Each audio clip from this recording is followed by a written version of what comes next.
India त्याचा thesis होता. त्या विद्यापीठामध्ये बाबासाहेबांचा हा पुतळा आहे. तिथे मी आहे.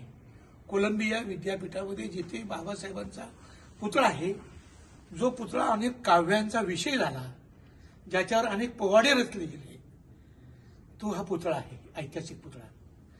या विद्यापीठामध्ये बाबासाहेबांच्या पदस्पर्शाने ही भूमी पावन झाली आहे. त्याच्यावर पाय ठेवताना मला हुंदका आला, भारावून गेला. माझ्या भावंडांनो, सिम्बॉल ऑफ नॉलेज अशी जागतिक कीर्तीची पदवी जी बाबासाहेबांना मिळालेली आहे, याच विद्यापीठामध्ये आज फक्त भावुक होऊन चालणार नाही.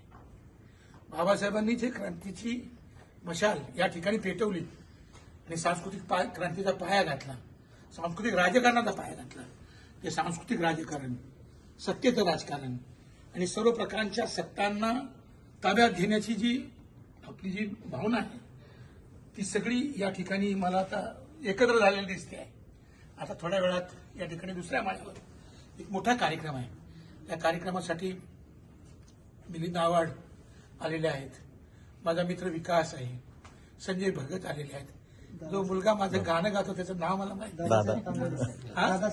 दादासाहेब आलेले आहेत, सर आलेले आहेत. ही सगळी मंडळी माझ्यासोबत आहेत.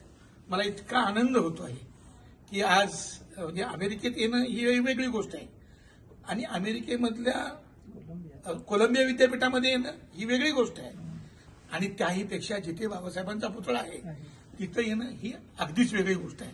मी काही श्रद्धाळू माणूस नाहीये, परंतु जिथून काही इन्स्पिरेशन मिळतं त्या सगळ्या गोष्टी घेऊन मी भारतात जाईन आणि नवं काम बाबासाहेबाच्या पावलावर पाऊल ठेवून एक नवं काम उभं करीन, अशी ऊर्जा तुम्ही मला दिलेली आहे भावंडांनो.